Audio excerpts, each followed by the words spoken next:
Bonjour, vous allez apprendre aujourd'hui des procédures de calcul pour calculer mentalement des sommes et des compléments.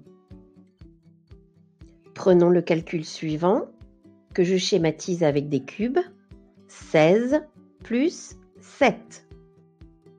La première procédure de calcul consiste à ajouter d'abord des unités à 16 pour avoir une dizaine supplémentaire.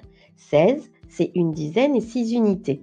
Donc pour avoir 2 dizaines, il faut que j'ajoute 4. 16 plus 4 égale 20. Puis j'ajoute ce qu'il reste, 3. Et 20 plus 3 égale 23. C'est maintenant à vous d'essayer avec le calcul de la somme de 35 plus 8.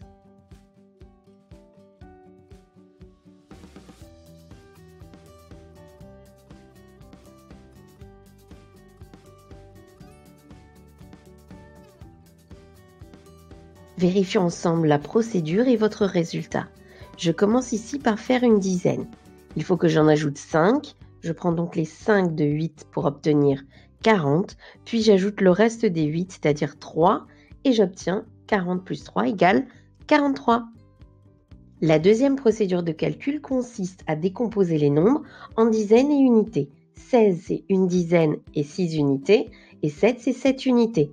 On ajoute les unités ensemble, 6 plus 7 égale 13, puis on ajoute les dizaines. 10, 10 plus 13 égale 23.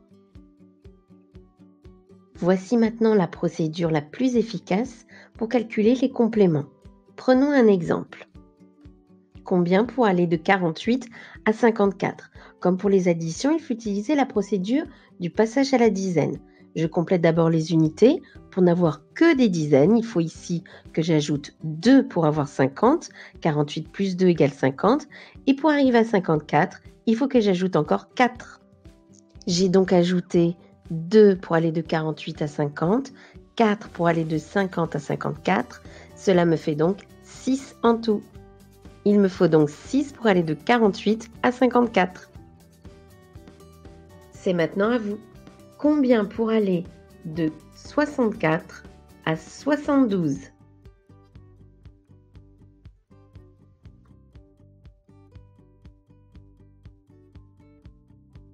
Vérifions ensemble la procédure et le résultat. Je commence par compléter la dizaine pour aller de 64 à 70. Il faut que j'en ajoute 6. Et ensuite, de 70 à 72, il faut en ajouter 2. Pour aller de 64 à 72, il faut donc en ajouter 6 plus 2 égale 8.